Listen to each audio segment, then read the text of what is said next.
Curtis Calhoun here with MMA News, and right now my next guest is getting ready to make his PFL debut on November 25th. Biaggio Ali Walsh is here today. How's it going, Biaggio? I'm doing great. How you doing?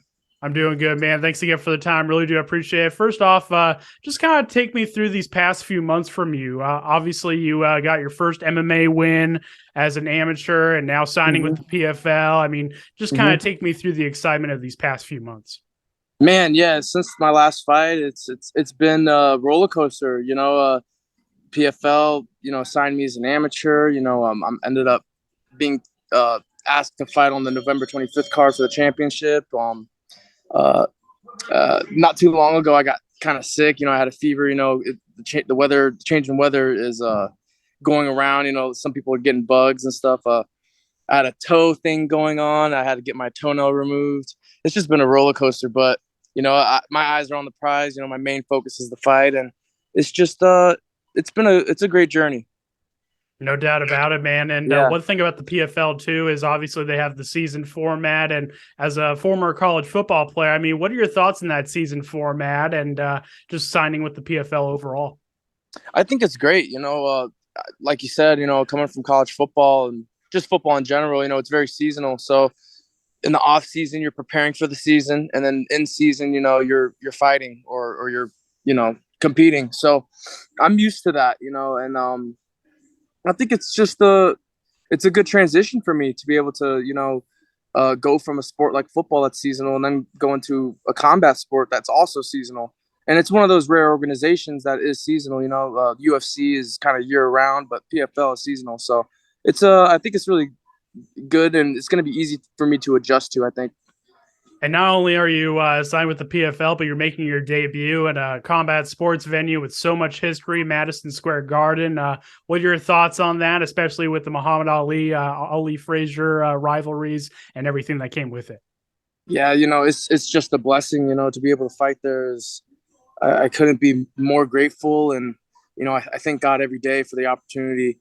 Was just over there when my brother fought there, and my brother actually fought there twice. The first time it was in the Grand Garden, the big garden, and then the second time was in the Hulu Theater where I'm fighting. So to be able to be there a month ago and look around and see the surroundings and just embrace it all, it gives me, I think, a step ahead of the game. And I can't think of any other family that's had three generations of fighters fight at Madison Square Garden. My grandfather fought there, my aunt fought there, and my brother fought there twice. So it's just a blessing.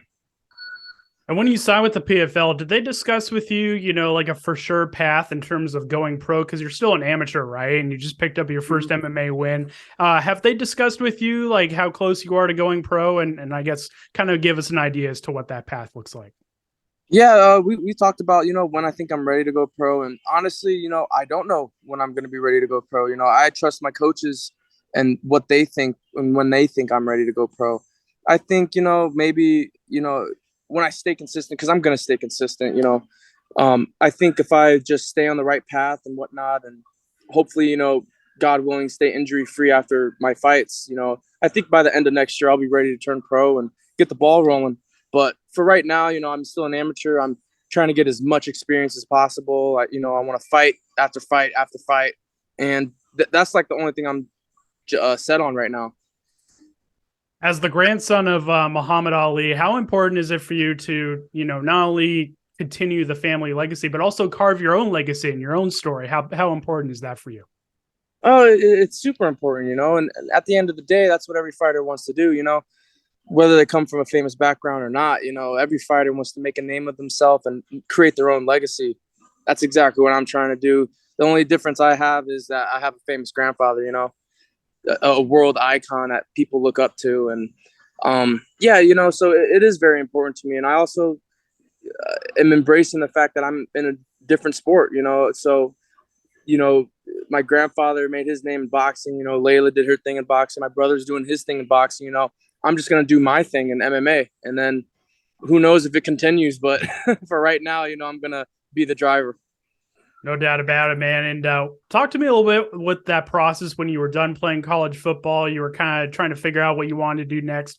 Did you always have to Did you always have to really dig deep to figure out what you wanted to do next in terms of discovering MMA, or was this something that you've kind of thought about doing for a long time? I had to dig deep, man. After football, I was just lost. I didn't like my lifestyle. I didn't like uh going out and drinking and trying stupid stuff, and I didn't like it. It made me depressed. I didn't have that outlet that I used to have with football, and I just was lost. So initially, I just came here to just stay in shape. I didn't want to get fat, not playing, football anymore or sport. So yeah, I just wanted to come in here and stay in shape. And at the time, I was trying to get into real estate. Get a real estate license. I was looking to be like an assistant strength and conditioning coach. And I was actually interning at this athletic facility that was here in Vegas. And a lot of the athletes that I would work with, some of them were the fighters that were here at Xtreme Couture, like, Jeremy Kennedy, um, Pooney, Kai Kamaka, Boston Salmon. So all these guys, I was training them as a coach. And I just remember standing there thinking to myself, why am I not the athlete anymore? I'm 22 years old. I'm coaching, what the hell, I'm still young. I'm just going to go for it. So I'm going to take MMA serious and basically go through hell now so that I don't regret when I'm 35 years old. Do you feel like MMA kind of brought back that discipline into your life that you had from college football? Obviously, you mentioned how important it was for you to get back into shape, but do you feel like mentally, like just having that outlet to have that discipline was important? 100%. Yeah, it definitely brought back that discipline. You can't compete in a sport like boxing or MMA or any of these, gritty combat sports without discipline. You can't do that. You won't be successful. You can, but you won't be successful. So it did definitely bring back that discipline in my life. It forces me to stay healthy, stay physically active and fit, and it benefited me in a positive way. I feel better spiritually, emotionally, physically, and mentally. So yeah, it definitely brought back that discipline. And one thing about training at Xtreme Couture, as you mentioned, is you have no shortage of training partners, right? So who are some of the guys that you've been training with ahead of this one? Oh yeah, man. Mads Brunel is one of my main training partners. Nicholas Mota is one of my main training partners. I work with Jeremy Kennedy as well. Boston Salmon, Mateus. There's just here at Xtreme, we're just stacked with fighters and, like you said, training partners. And you get some of the best in the world that come through. Someday you'll see Cody Garbrandt come in or Anthony Pettis. All these big names, and it's like, whoa, like I get to work with these guys. So yeah, I'm just super blessed to be at this gym. No doubt about it, man. And I got to ask you, obviously, we touched on it a little bit earlier, but your grandfather is Muhammad Ali. Obviously, I'm sure you learned a lot from him in and out of combat sports and just sports in general. What do you feel like is the biggest lesson that you learned from him watching his life and his career? I think the biggest lesson that I've taken away from my grandfather is not the boxing. It's how he was as a person.